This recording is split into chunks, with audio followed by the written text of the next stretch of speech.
Welcome back to Proper Academy, and in today's video I'm going to show you guys how to deactivate or delete your Facebook account. It's actually really easy to do.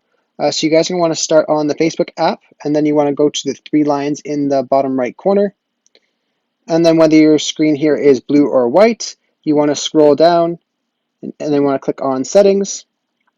And then you want to scroll down again, and then you're going to click on Account Ownership and Control. And then you have options here for deactivation and deletion.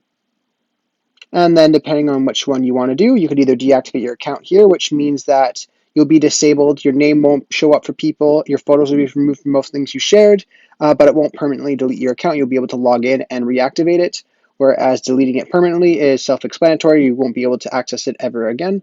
But anyways, it's up to you which one you want to do from here.